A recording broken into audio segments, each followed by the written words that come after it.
everybody. Good afternoon, good evening, or good morning, depending on where you are. My name is Keelin McNamara, and I am back once again with an incredibly special interview for you all. This man is the number 10 ranked light heavyweight contender in the world in the UFC. And quite frankly, he's one of the most exciting fighters anywhere in the world right now. It is, of course, the one and the only Mr. Johnny Walker. Johnny, thank you so much for taking the time this evening, my friend. How are you? I'm really good. I'm amazing. Thank you. How are you doing? I'm good, man. I am great. Obviously, I'm not quite as good as you, but then you're obviously in fight camp, and that's all great. So, obviously, great to hear. And we're going to get started here. So, my first question for you, Johnny, is in relation to your camp. Basically, how's it been for you? And what stage are you at right now? Has everything been good for you so far? Yeah, it's been amazing. I'm here in Ireland almost 1 year already. I know a little bit more than 1 year. And I find everything that I need here. I have good training partners. My girlfriend is Irish. And I just miss the weather, a little bit heat, but it's okay. We can't have everything that you want, but on the same place. But I have everything that I need. So this is the most important.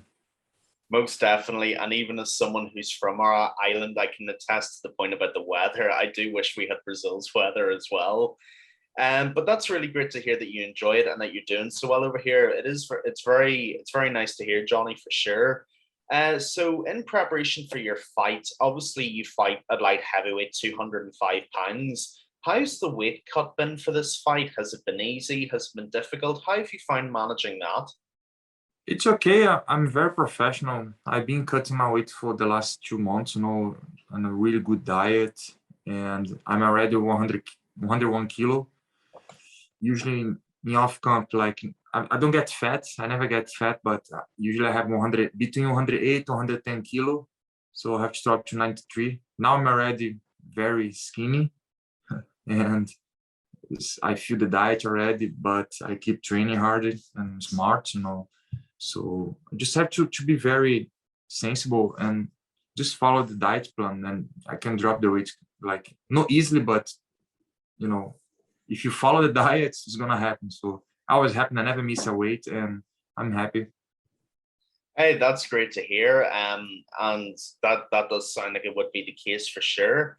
So, Johnny, talking about your last fight, this is something that I'm very intrigued to hear your opinion on because you were going through a unique sort of cycle going into your last fight, which was, of course, a fantastic win over Ryan Spann.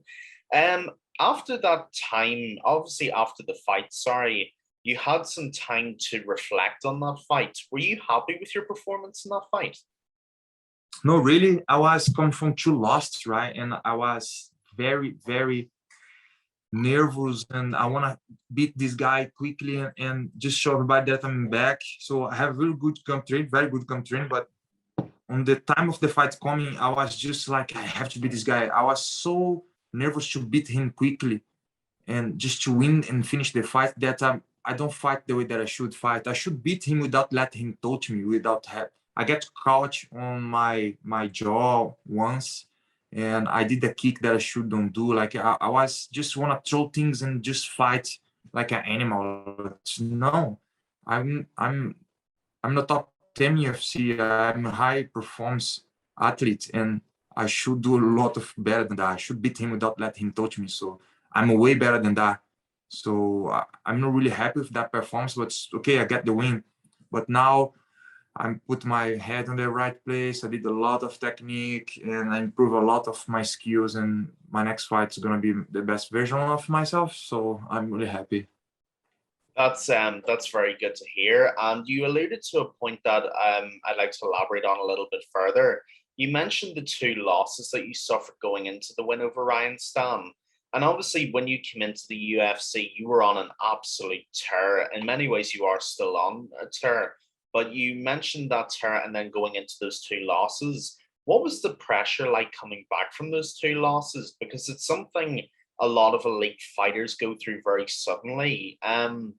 What was that like going into the Ryan Spann fight? Did you feel like a lot of pressure to win, or was it something that was just part of your process?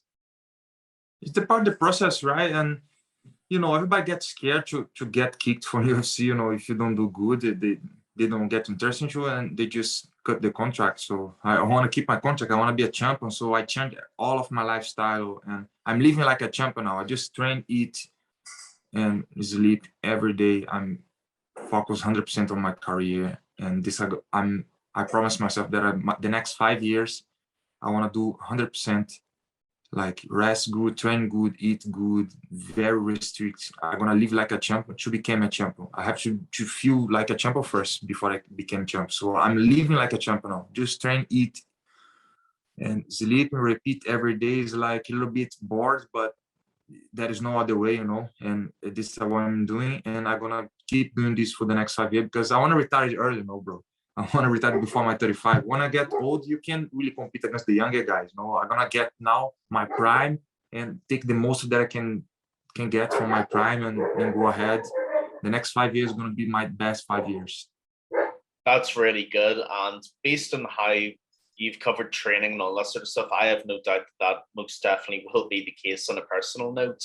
So my last point, Johnny, on your loss to Ryan Sam before we move on to much bigger and better things.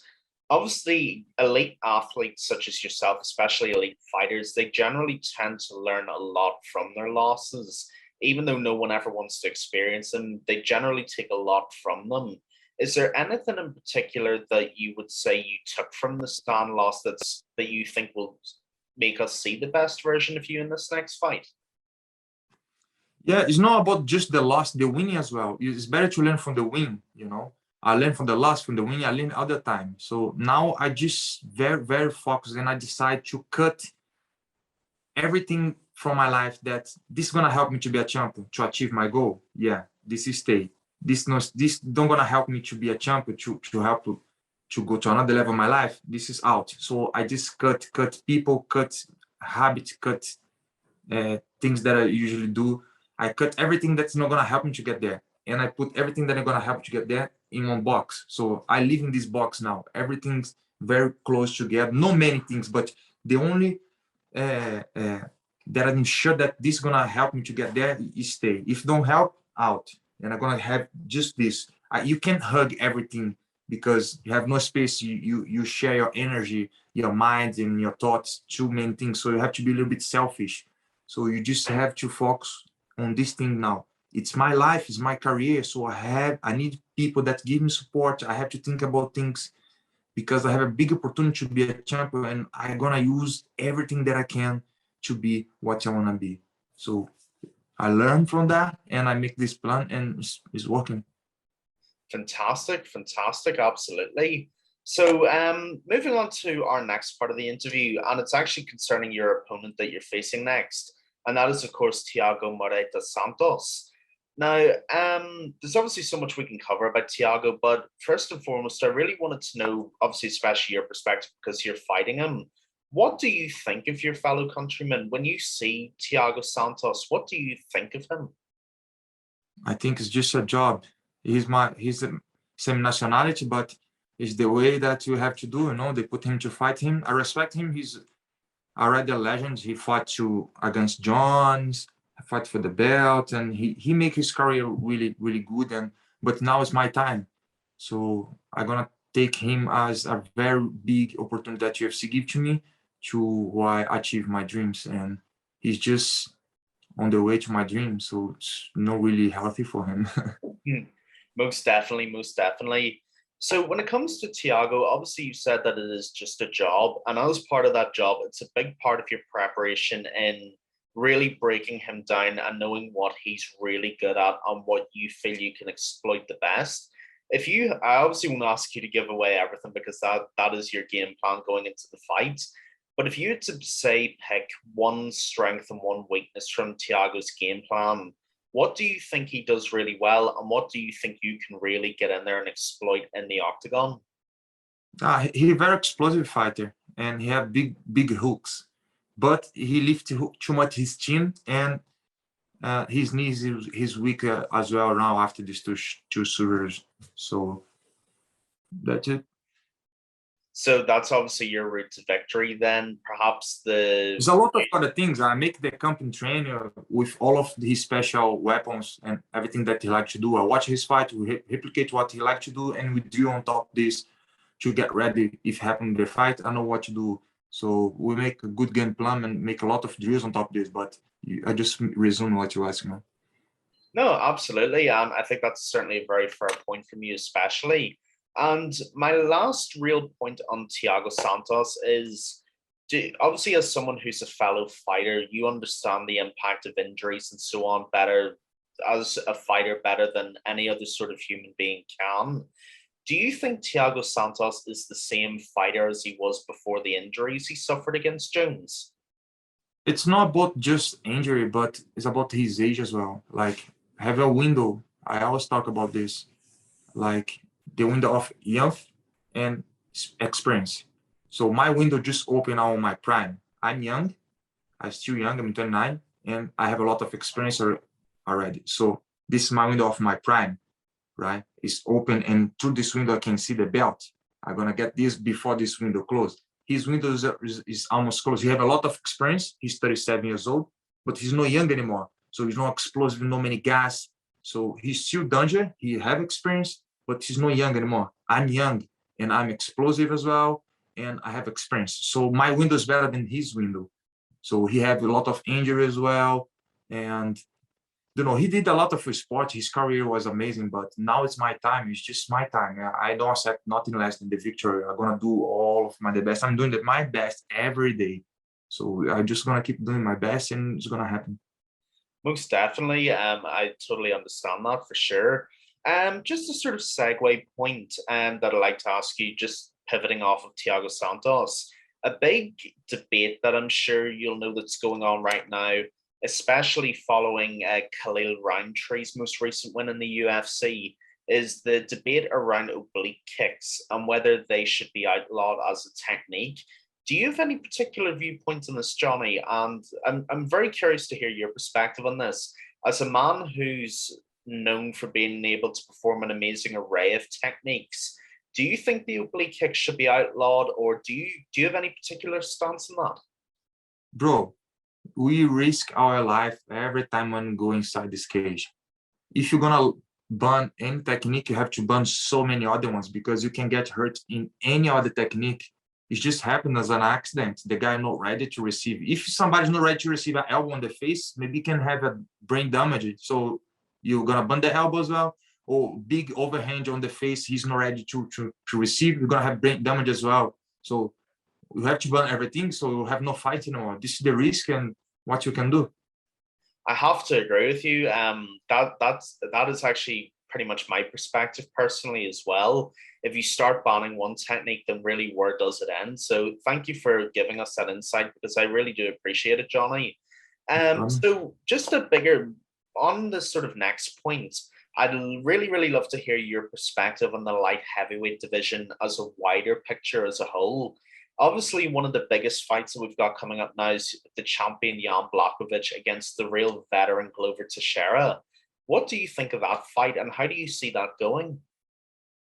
I think it's too veteran, and Glover is his last chance. I'm sharing for him, because I would like to get the belt, because he's 42 years old. It's the end of his career, so he deserves, because he's been a long time on this game, and he's really veteran. And I don't know if he's gonna get too much chance after this. And I would like to have his chance to build his legacy a little bit, to help his family be good financially, because everybody fights. We are fighting because we love fight and everything, but we don't fight for free. We fight for the money, to buy our house, to pay our spends and help our family. So I think Jan Blachowicz is a really good guy, but he's already fought. He make his money, but I think Glover deserves more than him now, and I would like to Glover win. And Glover is an amazing wrestler, really good jiu-jitsu, and if you take Jan Blachowicz down, you're gonna submit him. Yeah, I do agree with that. I think that is a very likely route for the fight to go if that does happen. And next fight that we have is obviously a rejuvenated Anthony Lionheart Smith against the guy you just beat, Ryan Spann. What do you think of that fight? I don't know, bro. Because Anthony Smith, it's not very explosive. He don't knock people out down like straight away, but he's very technical and he's a good fighter, very good quality. He's on the top 10 for a long time, you know. And I'm sure if he survived the first round, he's gonna beat Ryan Spann on the second and the third. But Ryan Spann is a really very strong, and he can knock people out down and on the first round. So, but I don't think he's gonna survive too much with Lion Heart with his pressure, because after the second, third round, he just grow on the fight, you know. So if you don't finish if you finish on the first, Ryan Spann. If after the first round, uh, Anthony Smith. Yeah, that's really, really great. My last question about the light heavyweight division as a whole is a lot of people would say that there's potentially three successors in line for the title fight if things go the way that we think they will. And the three people that we're talking about is you, Johnny Walker, Alexander Rakic, or Jerry Prochazka. Now, if say you, Rakic, and Prochazka all win, who do you think's next in line for the title shot? Do you put yourself right up there, or do you think it's more likely that Rakic or Prochazka get the next shot? I think them ahead a little bit of me because they are already on the top 3 and 2, you know. Number 1 is Glover. So I let them go a little bit, let them do their job. I'm gonna go slowly and take step by step and get ready, get really, really ready. Because when I go to the title shot, I want to get the belt, I want to defend the belt as much as I want and I can. So I just want to be ready when I get there. I know I'm gonna go slow. If they give me, okay. But if I just want to take step by step, you know. Yeah, absolutely, absolutely, Johnny. I fully understand that. So on to you. Obviously, we obviously want some questions about you because this is at the end of the day why we are here. This fight that you have coming up now, do you think this will be your last fight of 2021 against Thiago Santos? I hope no. I really wish that I fight in the end of December to finish this year with 2 wins. Then next year the belt is gonna be on my waist soon, you know. Yeah, I think I could be wrong, but I think Davidson Figueiredo, Brandon Moreno's for UFC 270 around December. If you beat Thiago Santos, is that a card you'd like to be on? Of course, I don't mean to be.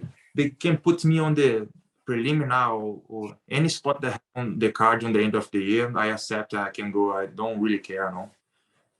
Absolutely. That's another great answer. So if you do beat Thiago Santos, which of course it's always a possibility, any real possibility is a possibility. Say you beat Thiago Santos in your upcoming fight, who would you like to fight next after that? I want to take a look on the ranking because if Anthony Smith beat Ryan Spann, maybe I can fight Anthony Smith, and if he lost, I want to fight.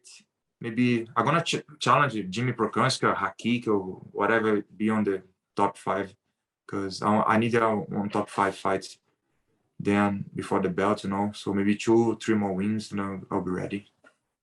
Absolutely. I have to admit, for me personally, if I was to do like a fantasy list of fights for light heavyweight, I think you and Yuri Prochazka would just be out of this world. Stylistically, I think that would be just incredible. But anyway, back to what we're talking about. So, Johnny, obviously we're mostly through 2021 now, and we've already had some amazing fights in every division. What do you have any particular goals in mind for 2022? Is that the year you'd possibly like to start looking at getting a title shot, or do you have any particular goals for 2022? Yeah, of course. I want to fight as much as I want, but I want to take the right step. I don't want to rush, and I don't want to go too slowly. I want to go to the right time. Get ready, prepare myself, make a good company training, be myself in the right mindset. You know, everything's really good because maybe next year I can do 3 fights and one of them can be the title shot or can be defend the title shot. I don't know. I just want to do step by step and be very careful now because it's my career now. I want to be very smart, you know, and take the steps very careful. Yeah, for sure, for sure. So a while ago, one thing I was meaning to ask you as well, because I think this would be very interesting if it actually did happen. A while ago, you said that you were intent on moving up to heavyweight at some point in your career. Is that something you're still intent on doing? Of course, bro. The diet is no fun. Diet is fun, bro. Look, my stomach is empty. I'm so hungry, and I'm natural heavyweight. Like I'm 110 kilo when I'm off. No fat, like strong 110 kilo. And my brother already, he's heavyweight. He's 22 years old. He lives in Russia. He's have 3-0 on his record already, and he's gonna be my great training partner in the future on the heavyweight. So I really want to go heavyweight, but not very soon. Maybe in 2-3 years. I need to do my start on light heavyweight first. Yeah, absolutely. I fully understand that. And I think that's actually a good idea as well. So, on to what's kind of become the most talked about avenue of combat sports in the last couple of months. And of course, it's YouTube boxing. I suppose this is sort of a two-part question because the first part will depend on really the second part answer. The Evander Holyfield Vitor Belfort card, did you watch it? Yeah, I was. What did you think of it? Sorry, bro. You can't. I was very disappointed and sad because Evander Holyfield is a great champion. He's a great athlete, but 56 years old, bro. You should enjoy your retirement. Enjoy your family, your grandchildren, enjoy your life because he trains so much. He has so much damage already. And why he put himself on this place again to get damage? Like he have no reflex anymore. He's slowly. He was looking good, but you can look good with 8 years old. If you good diet and train, but you don't have the reflex anymore. You don't. It's sad because I don't like to see very old fighters after retirement come back. Why? Like it's not fair. It's like just very sad. I don't really like, but if he gonna fight the guy the same age, it's just gonna be fun to watch two legends. But Vitor are lot of younger than him, and I don't think Holyfield should fight, but happen. Like Anderson. Anderson is doing good. Anderson is an exception. Like he's so good. He's a great fighter. But I think as well he should fight guys the same age, like he did properly. He fight against what's his name, man? The guy that fought Anderson Silva. Oh, Tito Ortiz. Yes, they have similar age, so this is okay. So I just think about this, like after you retire, you have to be very smart with the choice that's gonna be because it's not fair. The age get heavy in your arms, in your soul, so you have to respect. Yeah, I have to agree with you there. I really do. Even on a personal level, I have to agree with that. You touched on the man who I was going to ask you about next, actually, and it's a man who's really enjoying really a revitalization in his career in this arena of YouTube boxing. It is, of course, your countryman Anderson the Spider Silva. What do you think of his success in the ring? He, for me, is one of the best fighter ever because he's still good reflex. He have good genetic. It's crazy. He don't look old. He's an exception. He's just an exception. I want to keep looking him fighting, but I want to fight guys the same age if you're gonna keep fight. I don't want to fight like guys with 10 years younger. It's a lot of difference, bro. And I don't want to see like he last fight in UFC against the other black guy. What's his name?